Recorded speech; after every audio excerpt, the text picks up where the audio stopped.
Ya halo semua, balik lagi pada kesempatan kali ini saya akan mereview ya in-ear pemakaian pribadi saya nih, koleksi saya Campfire Audio I/O ya. Oke, disclaimer dulu, ini merupakan video non sponsor ya.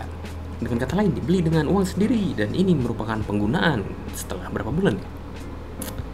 9 bulan kayaknya ya saya punya ini. Oke, ini nggak ada yang nyuruh saya buat hype, nggak ada yang nyuruh saya jelek-jelekin. Dan juga saya berusaha sebisa mungkin mereview ini tidak terbawa bias dari isu yang beredar saat ini rilis. Isu apa sih bang? Yuk kita ngegosip dulu. Ini waktu rilis ada kontroversi antara salah satu reviewer tetangga negara kita, negara tetangga kita, ya kebalik. Oke. Itu ada si CEO-nya atau ya itu CEO-nya sih. Si Ken Ball tuh bilang ada statement bahwa ada salah satu reviewer dari negara tetangga kita yang selalu menyerang produk Campfire Audio ya.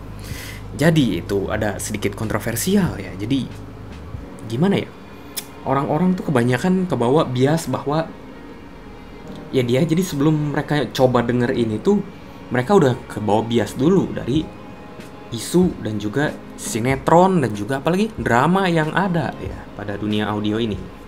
Oke, saya bodoh amat terhadap isu itu. Yuk kita mulai. Ininya mungkin saya ke sampingin dulu deh. Packagingnya dapatnya kayak apa sih? Kayak gini. Kayak gini. Saat dibuka bagaikan coklat ya. Oke itu. Dusnya mantul. Tuh. Ya, nicely done. Ya, oke bang, mantap. Itu ada ini dompet pasar ya, dompet emak ya. Di sini dapat apa aja? Isinya ini warranty card, nota tentunya, dan juga guide-nya. Tuh. Kayak gitu. Thank you for purchasing I/O, nicely done. Oke bang. Nih. Tuh, buat kalian yang suka membaca ya, baca sendiri lah. Tuh, silakan membaca. Oke. Ini dulu sebenarnya saya sempet ada masalah sih sama si I/O ini. Aduh, terlempar. Ya ada masalah. Jadi tuh MMCX-nya dia tuh goyang-goyang ya, kendor si housingnya. Ini tuh saya komplain langsung ke CEO-nya, dia langsung secara pribadi sih dia di forum Headfi nge-PM saya loh. Saya pun bingung, ini CEO loh langsung nge-PM ke pihak end user. Kurang keren apa? Untuk itu apa namanya? After sales service-nya saya akuin Campfire Audio juara banget, nggak ada yang nyaingin ini. Dari awal tuh jadi kasusnya gimana sih? Yuk kita cerita dulu, kita mendongeng. Kasusnya tuh awal yang ininya nih, yang makanya saya setiap kali kalau buka IM pasti saya cek ininya ada goyang enggak ya, karena ini sebenarnya dulu IM ini salah satunya, dan juga TRN V90 ya. Oke, ini tuh jadi si kasusnya ininya goyang-goyang ya, si apa ini namanya, si MMCX-nya tuh nggak nempel dengan si housingnya. Ini tuh saya sempet tuker sampai berapa unit ya, lupa saya, 4, 5. Itu tuh sama Ken Ball-nya pun dia sampai minta maaf ya secara pribadi ya. Terima kasih Ken Ball, saya sangat salut pada Anda. Ini after sale service yang terbagus yang pernah saya rasakan dalam seumur hidup, benar-benar mantap. Ya ini diurusin sampai kelar pokoknya. Jadi dapatlah produknya ini, nggak ada masalah sama sekali ya. Oke, curhatnya udah. Saya merasa kagum aja ya. Meski tidak ada sponsor ya, tapi saya oke lah, saya boleh lah. Saya rasa kagum pada after sale service-nya. Ya saya ceritakan pada kalian. Oke. Ini tuh packagingnya kayak tadi. Aksesorisnya dapat apa aja? Aksesorisnya tuh udah saya masukin ya, udahlah, nggak usah saya buka lagi. Aksesorisnya tuh dapet ini mesh bag ini 2, 3 sebenarnya atau 2 ya, lupa saya. Di dalamnya tuh ada foam tips, ada final type E ini, ada juga ear tips silikon bawaan entah merek apa, merek Campfire kali ya. Oke. Aksesoris lo, kabelnya ini silver plated 4 core mungkin ya ini ya tuh. Tipis gini sih. Ini kabelnya sama kayak yang dipakai di Andromeda versi 2. Sama dengan Polaris versi 2. Dan juga apa lagi? Udah mungkin ya kabelnya. Gak ada yang menarik sih sebenarnya. Cuman ini memang kabel agak sedikit mahal sih. Kalau ngegantinya ya berasa beli earphone baru deh. Oke.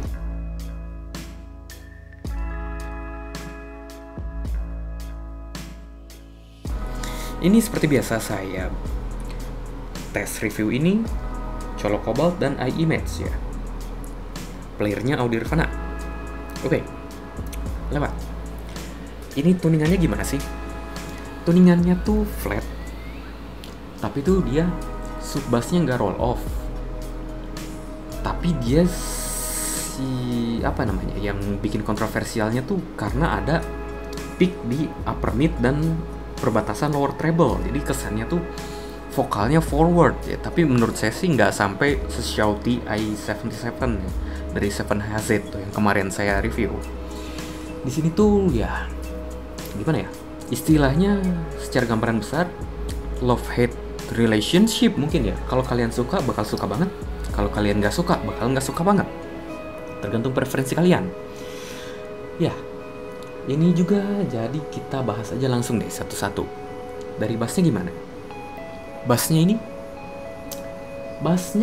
deep, extension ke bawahnya dapet, punch-nya juga dapet, bukan quantity bass head, ini flat. Tapi itu gimana ya? Punch-nya tuh berasa ditampar gitu. Decay-nya pun ya, mungkin kalau decay bassnya sih saya rasa terlalu cepet ya. Ya mungkin ya gimana ya, agak sedikit lebih nitpicking lah saya karena ini harganya udah lumayan gitu. Oke. Ini decay-nya agak terlalu cepat, tapi humming-nya ini bagus, tekstur segala macem rumble, gemuruh-gemuruh gitunya ini dapat banget. Bassnya juga fast bass, dipakai double pedal enak, aman. Kita langsung ke mid-nya. Mid-nya ini flat, lower mid-nya sampai middle mid-nya ya, pertengahan mid-nya berarti. Dan juga yang tadi saya bilang, upper mid-nya itu dia ada peak ya ke lower treble-nya. Efeknya apa sih? Yang di sini sih si suara nasalnya itu nggak begitu berubah, nggak sampai kayak yang di 7Hz sampai suaranya jadi gini. Kalau yang di 7Hz tuh saya ngedenger vokalnya jadi bagaimana ya, tidak nikmat ya. Saya juga bingung kenapa orang-orang sini pada suka 7Hz ya. Nggak tahu lah, itu mungkin karena hype-hype yang terlalu dibuat-buat. Oke. Kalau yang di sini sih nggak sampai kayak gitu, tapi menuju ke arah situ udah kena sedikit ya. Berasa di perbatasan antara suara nasal dan juga suara vokal sebagaimana mestinya. Oke, jadi tuh gimana ya? Kalau suara vokal cowoknya normal sih, cuman kalau di suara vokal ceweknya agak sedikit ketarik ya. Itu tuh mungkin ya karena itu sih. Mungkin jadi ada itu yang kontroversialnya juga, jadi dijelek-jelekin ya istilahnya. Padahal orang sendiri belum nyobain secara langsung. Dia udah main terkena biasnya jadinya. Yang ini sih menurut saya nggak begitu mengganggu ya si vokalnya. Tapi ya gimana ya? Nggak tahu juga sih, selera pribadi ya sebenarnya, ini kalau subjektif sih ya, namanya juga audio ya, bukan matematika kan. Ya, oke. Ini juga jadi efeknya tuh di seperti instrumen apa ya, petikan gitar, violin, suaranya tuh jadi lebih maju. Jadi vokalnya pun ini maju di depan jidat nih, bukan di dalam jidat seperti i77. Ya nggak adil juga sih sebenarnya. i77 kan harganya under 2 juta, saya compare ini ke harga 6 juta ya. Kan lucu ya. Ngelawak, ketawa dong. Ya. Oke. Ini jadi apa lagi ya? Mid-nya tuh ya. Ya mungkin area terkurang dari IM ini ya tipikal dual driver sih. Mid-nya biasanya yang kena dia. Jadi korban. Kalau treble-nya ini bener-bener strong point dari Campfire Audio I/O ya. Ini tuh cukup extend. Baru mulai roll off-nya di area berapa itu ya? 13k, 14k mungkin ya. Dia baru mulai drop ya. Dan juga treble-nya tuh nggak pedes. Sangat well articulated. Bahasa Indonesianya apa ya? Artikulasinya bagus.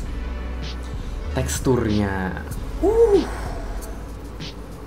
ya, decay suaranya pun pas, nggak terlalu cepat diangkatnya, nggak terlalu lama.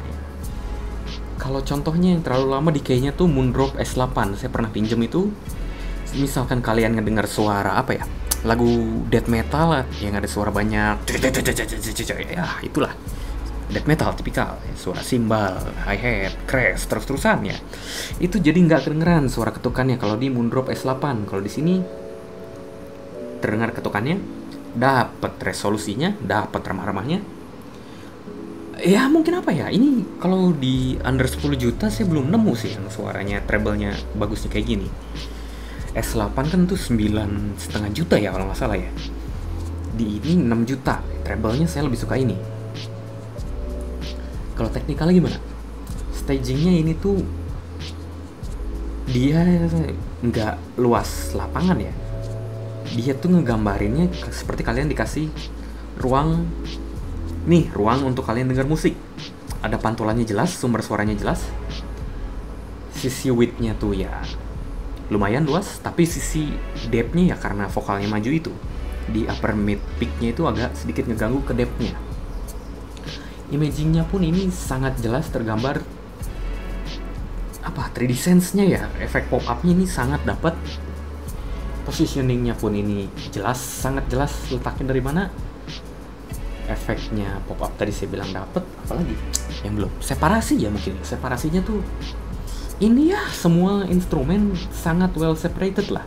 Nggak usah capek-capek nyari asal suara apa ini, ataupun misalkan kalian dengar lagu orkestra itu suara cello apa, atau suara violinnya apa, suara apa mana lagi, kalian nggak usah capek-capek lah cari di sini. Kalian dengar pun langsung, oh ada di situ, oh ini suara instrumen ini, begitu. Detailnya pun ya saya rasa ini susah ya kayaknya nyari yang apa ya, IM yang under 10 juta yang detailnya kayak gini sih. Ini kalau buat kalian detail junkie, budgetnya kurang dari 10 juta mungkin bisa coba ke sini sih.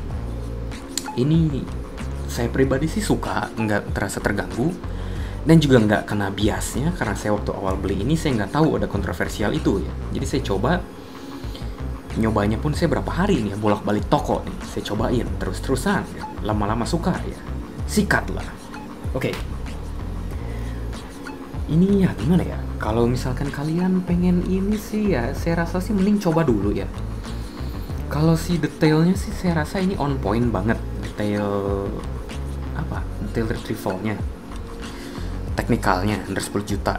Tapi itu ya, itu sih tonalitasnya mungkin ya itu love-hate relationship, antara kalian suka bakal suka banget, kalau nggak suka ya nggak suka banget. Harus dicoba dulu. Dan juga pasti saya saranin dicoba dulu, karena ini lumayan, bukan uang kecil. Meskipun ini bukan yang premium audio endgame, apalagi yang i77 ya, itu jelas-jelas bukan endgame. Oke. Jadi apa ya istilahnya, kalau kalian coba audio, lebih baik jangan ikutan dramanya dulu deh. Nanti keburu ada bias. Dan juga kalau bisa jangan tanya-tanya speknya dulu. Jangan tanya ini berapa driver, yang penting kalian tuh coba denger dulu.